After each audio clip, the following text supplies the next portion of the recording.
بسم اللہ الرحمن الرحیم۔ السلام علیکم ورحمۃ اللہ وبرکاتہ۔ احادیث رسول اللہ صلی اللہ علیہ وآلہ وصحبہ وسلم۔ ایک مرتبہ حضرت موسیٰ بنی اسرائیل علیہ السلام کو خطبہ سنانے کے لیے کھڑا کیا گیا۔ کسی نے ان سے پوچھا، لوگوں میں سب سے زیادہ علم کون رکھتا ہے؟ انہوں نے جواب دیا، میں۔ اللہ عز و جل کو یہ بات ناگوار گزری، کیونکہ موسیٰ نے زیادہ علم کی نسبت اللہ تعالیٰ کی طرف نہیں کی۔ اللہ تعالیٰ نے فرمایا، میرا ایک بندہ خضر علیہ السلام آپ سے بھی زیادہ علم رکھتا ہے، اور وہ 2 دریاؤں فارس اور روم کے ملنے کی جگہ پر موجود ہے۔ حضرت موسیٰ نے عرض کیا، اے میرے رب، میں اس تک کیسے پہنچ سکتا ہوں؟ اللہ تعالیٰ نے فرمایا، ایک مچھلی کو ایک ٹوکری میں رکھ لو، جہاں یہ مچھلی گم ہو جائے وہاں میرا بندہ موجود ہوگا۔ حضرت موسیٰ علیہ السلام نے مچھلی لے کر ٹوکری میں رکھی اور اپنے خادم یوشع بن نون کو ساتھ لے کر چل دیے۔ جب ایک چٹان پر پہنچے تو آرام کرنے کے لیے دونوں نے اپنے سر پتھر سے ٹکا کر سو گئے۔ اسی دوران مچھلی تڑپ کر دریا میں جا گری۔ جہاں وہ مچھلی گری، اللہ تعالیٰ نے پانی کی روانی روک دی اور وہ جگہ سرنگ کی طرح بن گئی۔ بیدار ہو کر دونوں حضرات آگے چل پڑے۔ جب کافی سفر طے کر لیا تو حضرت موسیٰ علیہ السلام نے یوشع سے کہا، ہم سفر کرتے کرتے تھک چکے ہیں، لہٰذا کھانا لاؤ تاکہ ہم کھائیں۔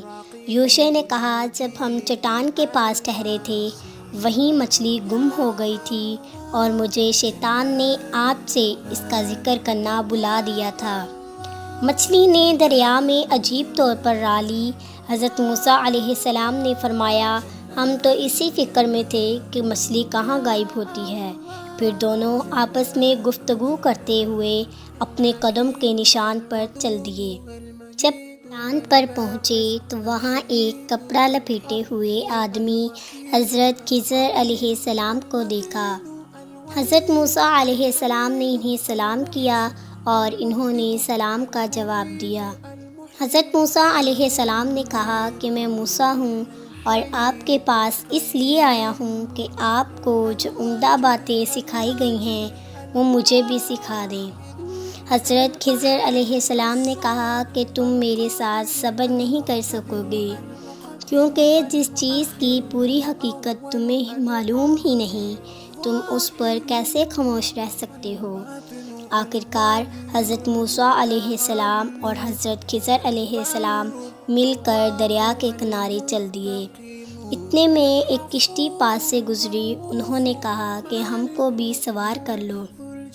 کشتی والوں نے حضرت خضر علیہ السلام کو پہچان لیا اور بغیر کرایہ کے ہی سوار کر لیا۔ اسی دوران ایک چڑیا نے کشتی کے ایک کونے پر بیٹھ کر دریا میں سے 1 یا 2 چونچ پانی لیا۔ حضرت خضر علیہ السلام نے حضرت موسیٰ علیہ السلام سے کہا، میرا اور تمہارا علم اللہ تعالیٰ کے مقابلے میں اتنا ہے جتنا پانی اس چڑیا نے اپنی چونچ میں لیا ہے۔ اس کے بعد حضرت خضر علیہ السلام نے ایک کلہاڑی لے کر اس کشتی کا ایک تختہ توڑ ڈالا۔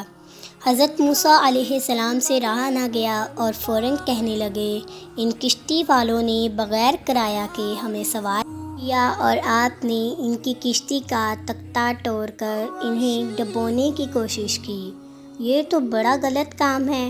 حضرت خضر علیہ السلام نے کہا، میں نے تو پہلے ہی تمہیں کہا تھا کہ تم میرے ساتھ صبر نہیں کر سکو گے۔ حضرت موسیٰ علیہ السلام نے معذرت کی کہ بھول چوک پہ میری گرفت نہ کریں اور میرا کام مشکل نہ بنائیں۔ پھر جب دریا سے خشکی پر آئے تو راستے میں ایک لڑکا دیکھا جو بچوں کے ساتھ کھیل رہا تھا۔ حضرت خضر علیہ السلام نے اس کا سر پکڑ کر اسے قتل کر دیا۔ حضرت موسیٰ علیہ السلام نے کہا، آپ نے تو ایک ناحق خون بہا دیا، یہ تو آپ نے بہت ہی بری حرکت کی ہے۔ حضرت خضر علیہ السلام نے کہا، کیا میں نے پہلے یہ نہیں کہا تھا کہ تم میرے ساتھ صبر نہیں کر سکو گے؟ حضرت موسیٰ علیہ السلام نے کہا، اگر اب میں کوئی سوال کروں تو آپ میرے ساتھ چھوڑ دینا، کیونکہ آپ کا عذر معقول ہوگا۔ آخرکار دونوں چلتے چلتے ایک بستی والوں کے پاس آئے اور ان سے کھانا مانگا۔ انہوں نے کھانا دینے سے انکار کر دیا۔ اتفاق سے اسی بستی میں ایک دیوار دیکھی جو گرنے کے قریب تھی۔ حضرت خضر علیہ السلام نے اسے سیدھا کر دیا۔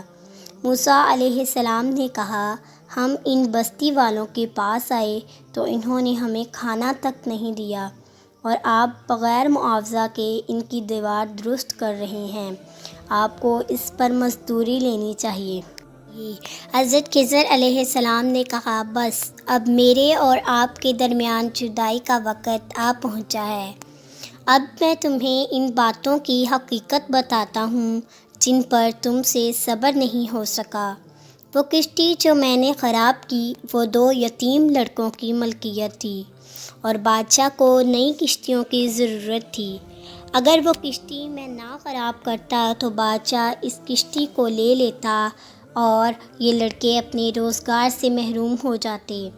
جس لڑکے کو میں نے قتل کیا وہ کافر تھا، لیکن اس کے والدین مومن تھے۔ اگر وہ زندہ رہتا تو والدین کو بھی فتنہ میں مبتلا کر دیتا۔ اور جو دیوار بنائی اس کے نیچے 2 یتیم بچوں کا دفینہ۔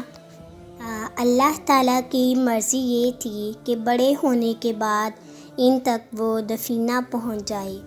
یہ میری وہ باتیں تھیں جن پر آپ نے صبر نہیں کیا۔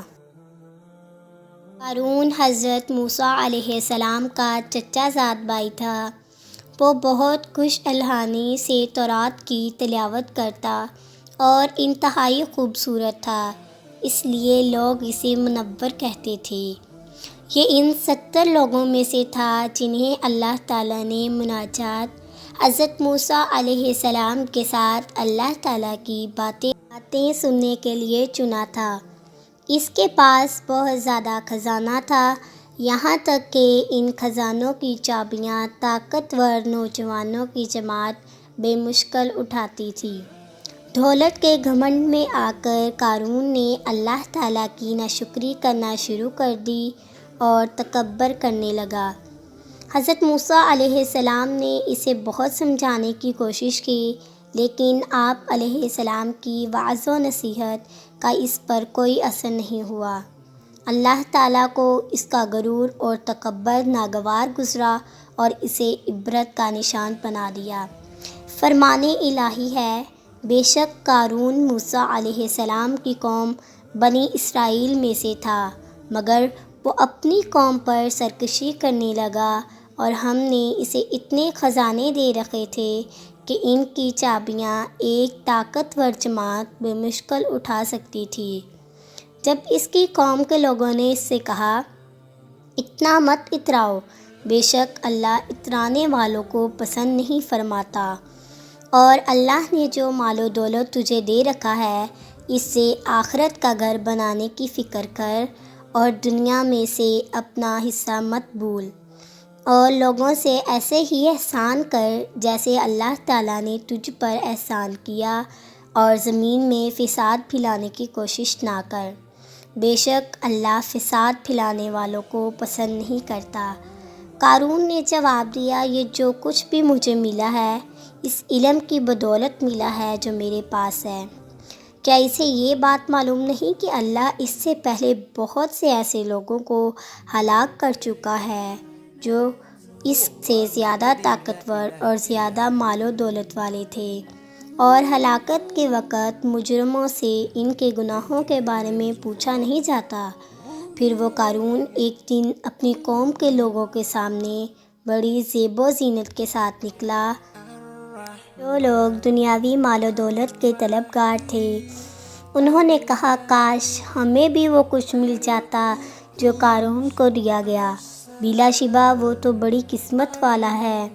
اور جن لوگوں کو دین علم دیا گیا انہوں نے کہا، تم پر افسوس ہے، بہتر چیز تو وہ ہے جو بطور ثواب اللہ تعالیٰ کی طرف سے انہیں ملے گی، جو اللہ پر ایمان لائیں، نیک عمل کریں، اور یہ چیز ثواب صرف صبر کرنے والوں ہی کو ملتی ہے۔ آخرکار ہم نے قارون کو اس کے محلات سمیت دھنسا دیا۔ اس کے حامیوں کی کوئی ایسی جماعت نہ تھی جو اللہ کے مقابلے میں اس کی مدد کرتی، اور نہ ہی وہ خود اپنی کچھ مدد کر سکا۔ اب وہ لوگ جو کل تک قارون کے رتبہ کی تمنا کر رہے تھے، کہنے لگے، افسوس، ہم بھول گئے تھے کہ اللہ اپنے بندوں میں سے جن لوگوں کے لیے چاہتا ہے رزق وسیع، اور جس کے لیے چاہتا ہے تنگ کر دیتا ہے۔ اللہ تعالیٰ نے ہم پر احسان نہ کیا ہوتا تو ہمیں بھی یقیناً زمین میں دھنسا دیا جاتا۔ افسوس، ہمیں یاد نہ رہا کہ کافر لوگ کبھی کامیاب نہیں ہو سکتے۔ یہ آخرت کا اچھا گھر تو ہم ان لوگوں کے لیے مخصوص کر دیتے ہیں جو زمین میں نہ تو اپنی بڑائی چاہتے ہیں اور نہ ہی فساد، اور آخرت میں بہترین انجام تو متقین ہی کا ہے۔ سورۃ القصص۔ اور قارون، فرعون اور حامان کو بھی ہم نے ہلاک کیا۔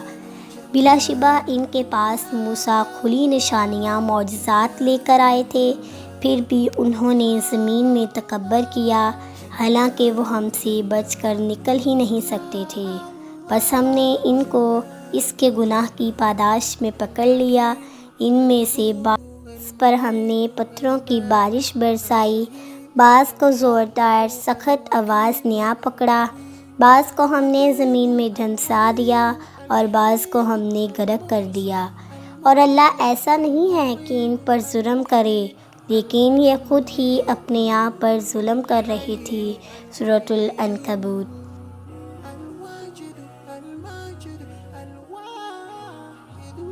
الأحد الصمد القادر المقتدر